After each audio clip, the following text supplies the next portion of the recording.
बहुत सारी बातें वो धीरे धीरे बताती थी, बच्ची थी ना, एज से बड़ा होने से तो हमेशा कुछ नहीं होता, मुझसे बड़ी थी बट दिमाग से वो बहुत बच्ची थी। मैं सब कुछ दिखाऊंगा धीरे धीरे। ये एनसी ओशीवारा थाने में जो वो पहले ही करा के गई थी। मैं आपको ऑडियो भी सुनाऊंगा, बस ऑडियो भी है बट आपको सुना नहीं पाएंगे, वो इतनी गंदी है। ये उसके घर का एड्रेस है।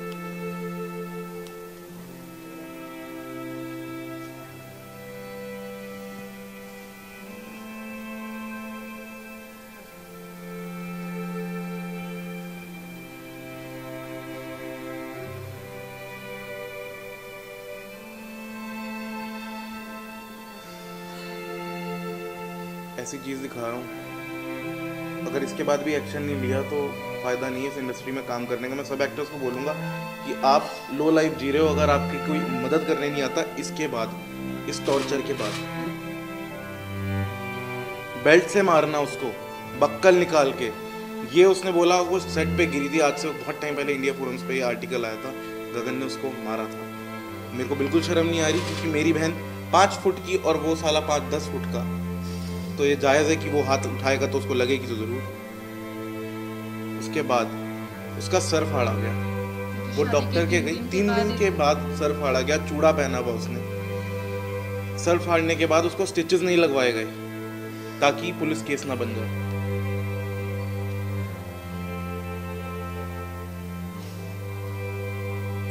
लोगों को बताती रही वो कि मेरे को, हमें नहीं बताया क्योंकि हम शायद कमज़ोर पड़ जाते और यहाँ आके एक्शन ले लेते कुछ। तो लोगों को चैट देती थी, लिखती थी उनको कि मैं बहुत तकलीफ में हूँ।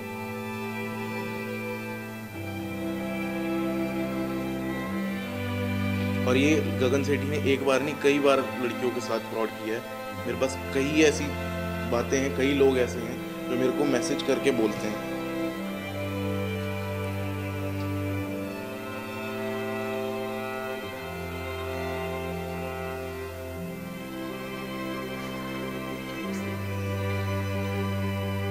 आपको रिकॉर्डिंग सुनना चाहेंगे अगर आप, तो मैं ज़रूर सुनाऊंगा आपको, ताकि आप, लोग मेरे से सवाल कर रहे हैं सोशल हैंडल्स पे कि आप लोग पहले कहाँ थे, अगर ऐसा था तो उन्होंने शादी क्यों की। कभी कभी क्या होता है, आदमी कमज़ोर इतना पड़ जाता है ना कि उसको समझ नहीं आता वो क्या करे। मैं आपको रिकॉर्डिंग सुनाता हूँ।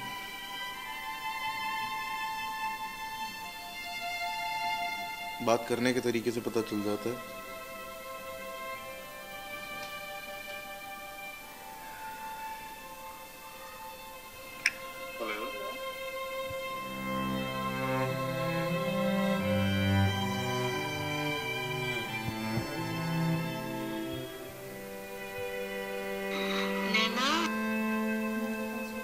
है आपके पास?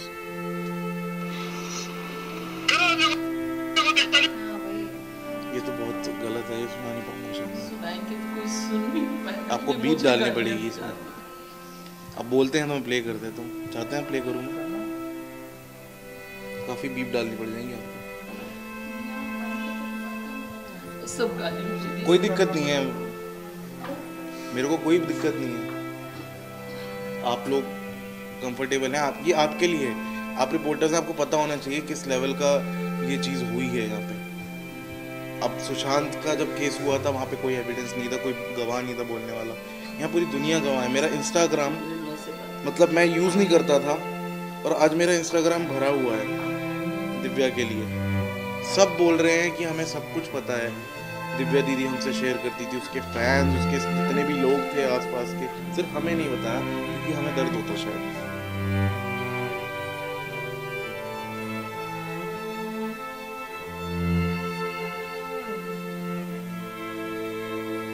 ये उसने स्क्रीनशॉट है, ये कुछ उसने जिसमें लिखा हुआ है।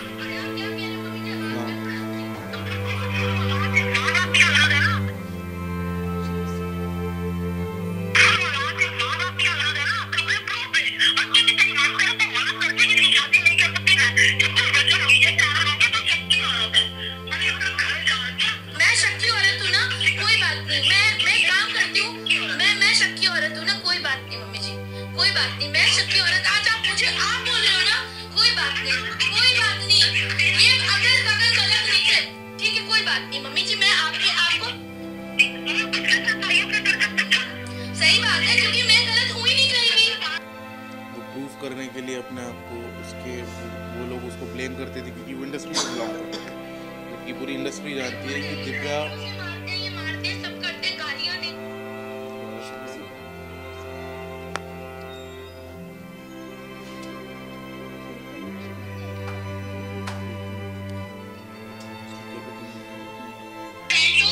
ये मारते सब करते, गालियां देते हैं, लड़कियों के साथ बाहर चैट करते हैं। माँ की किसी ने कुछ नहीं बोला, उन्होंने बोला कि तेरी औकात क्या, किसी ने कुछ नहीं बोला, उन्होंने बोला मैं तुझे छोड़ दूंगा, किसी ने कुछ नहीं बोला, और आप मेरे पे ब्लेम लगा रहे हैं, ब्लेम पे ब्लेम लगाए जा रहे हैं मम्मी जी। मेरा क्या काम क्या किया मैंने? वो मुझे अकेले छोड़ के जा रहे हैं, वो बीवी वाला कोई रिश्ता नहीं रखा उन्होंने मम्मी जी, उन्होंने मेरे से, आप मुझे रोज फोन कर करके आप मुझे डांट भी रहे हो, मैं ठीक है, आप बड़े हो, मैं आपकी इज्जत करती हूँ। किसके साथ रही? वो सीसीटीवी फुटेज निकाल लीजिएगा, क्योंकि मैं गलत तो कहीं नहीं हूँ, क्योंकि मेरे पास इनके लिए तो प्रूफ है, और मैं इन्हीं से ही बोल सकती हूँ, और तो किसी से कुछ कह नहीं सकती। आपको किसने बोला मैं 3 दिन हूँ? मैं आपको किसने बोला? किसने बोला 20 तारीख को घर में आई हूँ? किसने बोला आपको? अच्छा 3 दिन कहाँ हूँ? ठीक है, मैं आपको वो सीसीटीवी फुटेज चाहिए ना? मैं 3 दिन घर में नहीं थी। गगन ने मुझे कमरे में बंद करके मुझे मारने की धमकी दी, और खुद कह रहे मैं मर जाऊंगा, तुझे भी मार दूंगा। मैं वहाँ बेल बजती है घर की, और अगर मैं अपना बचाव करती हूँ और मैं आपको फोन करती हूँ कि मम्मी जी मेरे साथ ऐसा कर रहे हैं, तो मैं गलत हूँ? मेरे को मारा नहीं, आपने देखा था। जब आप मेरी बात पे यकीन नहीं कर रहे, तो मम्मी जी आप मेरी बात पे यकीन, आप मम्मी जी आपकी बात,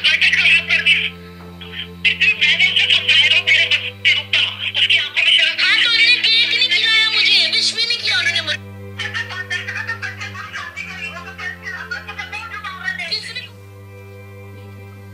गलत है, सुना नहीं सकते हैं, और बहुत सारी रिकॉर्ड्स हैं जिसमें कि जूते चप्पल से मारा, बेल्ट से मारा, और दिव्या ने कभी हमें नहीं बताया कि मम्मी परेशान होंगी क्योंकि अभी पापा गए हैं। तो मम्मी को बहुत दुख हुआ कि उसने अपनी मर्जी से शादी करी। आज हमें पता चला कि शादी भी जबरदस्ती धमकी देके कि तेरे भाई को मरवा दूंगा, तब शादी करी है उससे, सिर्फ वेलफेयर काउंट करने के लिए। इतना डरती थी उससे, वो हमने कई बार हेल्प करने की सोची उसकी, हमने कई बार हेल्प करने की भी सोची। जैसे मैंने कई बार उसको फ़ोन किया कि मैं दिव्या कहाँ है, मैं आता हूँ। उसने इतना डरती थी उससे, उसने मुझे आज तक, इतना क्लोज फ्रेंड था, उसने आज तक मुझे अपना घर का एड्रेस नहीं बताया 2 साल से, ताकि मैं उसके घर पे आके उसकी हेल्प ना कर पाऊँ। इतना गगन से डरती थी वो। मम्मी पापा नहीं आ पाए, ना चिंटू आ पाया घर पे, इतना डरा के रखा था उसने उसको। वो घर जो मैंने बनाया, दिव्या को सेटल किया, मेरा बेटा मुंबई आया ऑफिस के काम से, गगन ने कह दिया वो घर में नहीं आएगा। मेरा बेटा 10 दिन होटल में ठहरा, दिव्या रोती रही, इससे होटल में मिलने जाती थी, लेकिन उसने उसको घर में नहीं आने दिया गगन ने।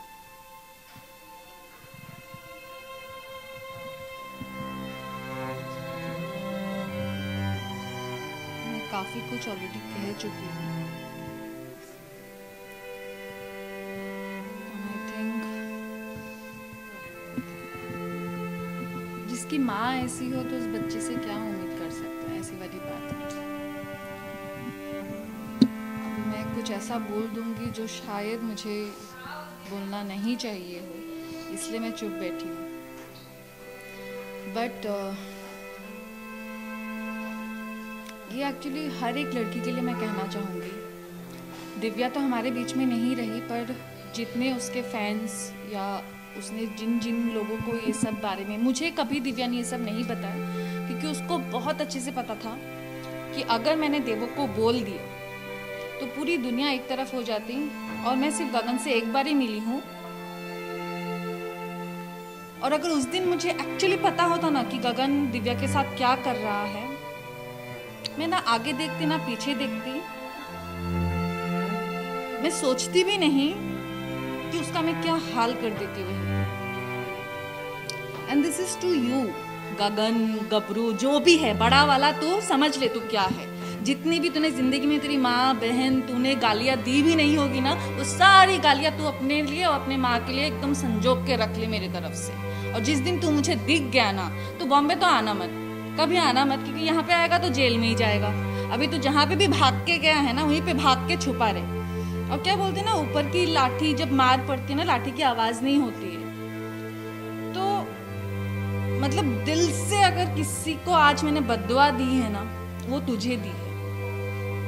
मतलब लिटरली बोलते हैं ना कि कीड़े पड़ जाए मर जाए, तो एक्चुअली तेरे साथ वही होगा, तेरे साथ भी होगा, तेरे माँ के साथ भी वही होगा कि तुम लोग के बॉडी में ऐसे कीड़े पड़ेंगे ना कि कोई पूछने वाला भी नहीं आएगा। ऐसी मौत मरोगे तुम लोग, ऐसी हालत होगी तुम लोगों की। तुम लोगों ने ऐसी एक लड़की को टॉर्चर किया है ना, जो लड़की अपने दुश्मन को भी ना अगर बोले ना कि दिव्या मुझे एक रात के लिए खाना चाहिए, सोने की जगह चाहिए, वो वैसी लड़की थी।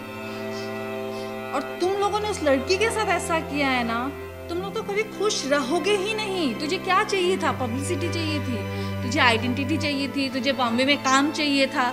अब तू बॉम्बे में काम करके बता, अब तू बता मुझे इंडस्ट्री में काम करके, तू बता मुझे। गबरू सिंह और तेरी माँ, तुम लोगों ने जितनी प्लानिंग की ना दिव्या को लेके, अब तुम लोग बताओ। मैं तुमको ओपन चैलेंज कर रही हूँ, तुम आके बॉम्बे में काम करके मुझे बताओ। So the thing is, of course legally चीज़ें जाने के लिए वी नीड लीगल हेल्प। वहाँ पे I know due to covid ये सब कुछ हुआ है, बट जो शुरुआत दिव्या करके गई थी, दिव्या को जब सबने कहा तो उसने जाके एनसी करवा दी थी।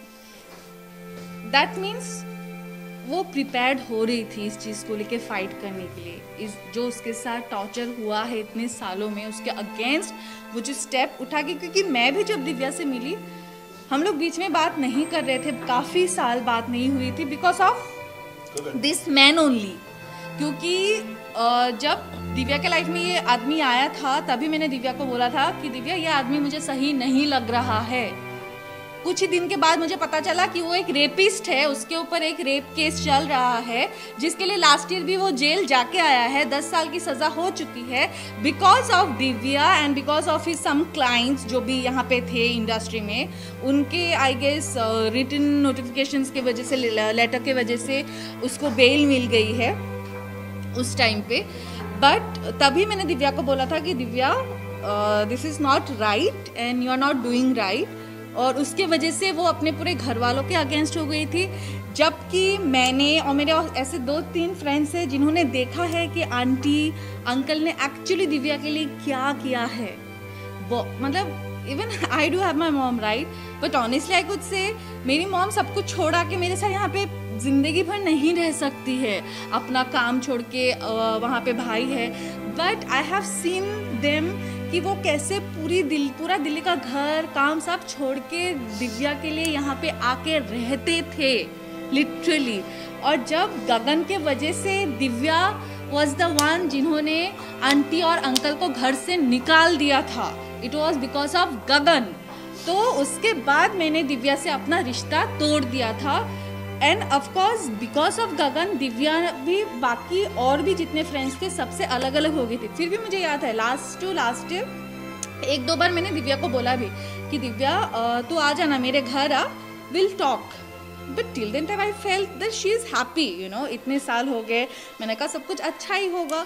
सो बट 2-3 बार वो आई नहीं, आऊँगी बोल के, तो मुझे थोड़ा डाउट होने लगा। उसके बाद जब उसकी शादी हो गई तो मुझे कहीं ना कहीं लगा maybe I was wrong, the guy is good और सब कुछ ठीक है, अगर शादी कर लिए देन इट इज़ फाइन। वरना तो मुझे पहले दिन से पता था 1 नंबर का लुच्छा लफंगा है, उसको सिर्फ यूज़ करने के लिए वो आया है बॉम्बे। ये मुझे पहले डे 1 से, जब से वो फ़ोन पे बात करती थी, मुझे तब से पता था। बट उसने किसी की सुनी नहीं उस टाइम पे। एंड देन सडनली अभी 2 महीने पहले जब मैं उससे मिली, मैं खुद गई उसके घर गई मिलने के लिए, and Gagan was also there. तो वो अंदर ही रहता था, बैठा रहता था, ना दिव्या से कोई लेना देना, ना बात करता था। मैं वाज लाइक, दिव्या को मैंने पूछा सब ठीक है ना, क्या हो गया? Then she started telling me कि ऐसा हुआ वैसा हुआ, ये हुआ वो हुआ। बट ये मारपीट वाली चैप्टर तभी भी उसने मुझे नहीं बताई। देन फिर उसने मुझे बोला कि हम दोनों का डिवोर्स होने वाला है, उसको डिवोर्स चाहिए। मैंने कहा अच्छा, but she pretended as if like she is very strong now. और दोस्त ने मुझे बोला कि देवो तू जैसा मुझे चाहती थी ना मैं बन जाऊँ, मैं वैसे ही बन गई हूँ। अभी हम सोलो ट्रिप्स करेंगे, हम घूमेंगे, एंजॉय करेंगे, इनके पीछे अभी हम रोएंगे नहीं। मैंने कहा ओके वेरी गुड। तो कुछ दिन के बाद गगन चला गया देहरादून, जहाँ पे भी घर है। अभी देहरादून गया है, कहाँ गया है मुझे नहीं पता। वो दिव्या को बोल के गया कि वो जा रहा है। उसके पहले भी बीच में उसकी मारपीट वगैरह हुई है। तो मैंने दिव्या को तभी बोला कि दिव्या तू NC करवा दे, तू कंप्लेन क्यों नहीं करती है, FIR क्यों नहीं करती है। शी वॉज लाइक मैं करूँगी। तभी उसको बीच में गगन की जो गर्लफ्रेंड्स हैं, so this is for you also girls, be careful. अगर आपको दूसरी दिव्या तीसरी दिव्या बनना है, शौक से बनिए, बट अगर आपको ये एडवाइस लग रहा है कि सही है आपके लिए और आपके घर वालों के लिए, तो आप लोग पहले से ही अभी एक FIR करके उसके नाम पे रख दीजिए। सो उसके बाद दिव्या को मैं बीच में मिली तो उसने बोला मैंने NC करवा दी है। कहा वेरी गुड, क्योंकि वो बीच में करवा चौथ के दिन आया था तो उस दिन भी मारपीट करके गया है, करवा चौथ के दिन भी। और बीच में तो वो उसका गोल्ड वोल्ड ये सब लेके तो भाग ही चुका था। फिर उस दिन मार के गया, उसके बाद उसने NC करवाया। उसके बाद शायद वो आया नहीं है दिव्या से मिलने के लिए, या तो फिर बीच में आया भी होगा तो मुझे पता नहीं। बट लास्ट अभी जब मैं उससे मिलने गई थी तब उसके पैरों में मैंने बड़े बड़े निशान देखे। मैंने उसको पूछा कि ये क्या है, ये कहाँ से लग गया। तब भी उस लड़की ने मुझे एक बार नहीं बोला कि ये गगन ने मारा है करके। उसने मुझे बोला कि लाइट शूट पे लग गया, बट आई अंडरस्टूड कि गगन ने मारा है। उसके बाद जब मैं घर पे आई देन शी टोल्ड मी कि करवा चौथ के दिन वो आया था और उस दिन मुझे मार के गया। सो दिव्या माई जो मुझे लग रहा है, she is a very soft and pure soul. मतलब वो बस अपने पॉइंट को कहीं ना कहीं, बिकॉज शी नोज कि पूरी दुनिया ने उसको समझाया था और वो अकेले उस इंसान के साथ खड़ी थी। अगर उस टाइम पे दिव्या उस कमीने के साथ खड़ी नहीं होती ना तो अभी तक वो जेल पे सड़ रहा होता। सो बिकॉज ऑफ दिव्या आज वो बाहर घूम रहा है, एंड बिकॉज ऑफ हिम आज दिव्या हमारे पास नहीं है। सो जैसे बोलते हैं ना कि भगवान का जो मार होता है लाठी का, उसका आवाज़ नहीं होता है, तो उसके साथ वही होगा। बट स्टिल जो लीगल प्रोसेस है, जो प्रोसीड्योर है, हम अगर हमें लीगली हेल्प नहीं मिलेगी इस चीज़ को लेके फाइट करने के लिए, देन यू नो जो जस्टिस सिस्टम है ना, जो जुडिशरी सिस्टम है, उसमें से लोगों का भरोसा उठ जाएगा। सो ऑलरेडी उसके ऊपर केस चल रहा है, 10 साल की सज़ा हो चुकी है। एंड आफ्टर दैट ऑल्सो अगर उसके अभी हम ऐसा नहीं है कि कुछ हम लोग खुद से बना के या कुछ, every evidence we have, every proof we have, you know, everything we have। अगर आप फिर भी एक FIR दर्ज नहीं कर रहे हो, then definitely कुछ ना कुछ तो कहीं तो प्रॉब्लम है ना, जिस प्रॉब्लम के वजह से मे बी कोई हिम्मत नहीं करता होगा। ये शायद बहुत ऐसी लड़कियां होंगी जो ऐसे सफ़र कर रहे हैं और हिम्मत कर नहीं पाते, क्योंकि जब हिम्मत करते हैं ना तो सामने वाला कोई मदद ही नहीं करता। पहले तो जो दोस्त करते रहेंगे, 100 में से 90 तो पीछे ऐसे ही हट जाएंगे कि भाई दूसरों का पछड़ा है, हमें क्यों पढ़ना है। अरे भाई जब दूसरे का पछड़ा है तो तुम आए क्यों दोस्ती के नाम पे, पहली बात। सेकंड चीज़, अगर लीगली हमें हेल्प नहीं मिलेगी तो कोई कैसे हिम्मत करेगा कि किसी के उनके साथ जो हो रहा है टॉर्चर या जो भी गलत चीज़ हो रही है उसके अगेंस्ट कुछ बोलने के लिए, जब सामने वाला हेल्प करने के लिए तैयार नहीं होगा। एक नॉर्मल सिटीजन कहाँ जाएगा, लीगल हेल्प के लिए जाएगा ना कि भाई मेरी मदद करो। पर सामने वाला ही अगर बोल देगा कि नहीं ऐसा है वैसा है वो है, अरे you are here to help the normal Indian citizen, right. So आप हेल्प करो ना, कैसे कर सकते हो, कोई भी तो ऐसे कुछ भी नहीं कर रहा ना। We have all the evidences, we have all the proofs. उसके बावजूद भी अगर आप हेल्प नहीं करते हैं तो लोग तो ऐसे ही करते रहेंगे, ऐसे ही सहते रहेंगे। वी हैव विटनेसेस, और क्या चाहिए आपको? N number of witnesses, like you can't even count. So you guys even can't imagine कि उसके साथ क्या हुआ है. I know this is due to COVID, but apart from it, the mental stress, the physical abuse, everything जो भी वो गई है, गो थ्रू उसने किया है, it is, you can't even imagine it. So yeah I would like से कि प्लीज़ सपोर्ट कीजिए, एंड जितने भी लड़कियां हैं या जितने भी लोग ऐसे इस तरीके से सफ़र कर रहे हैं, प्लीज़ आवाज़ उठाइए, एक्शन लीजिए। अगर टाइम पे एक्शन नहीं लेंगे देन फिर से ऐसे ही होता ही रहेगा, ऐसा होता आया है और ऐसे ही होता रहेगा। सो या दैट्स ऑल, थैंक यू।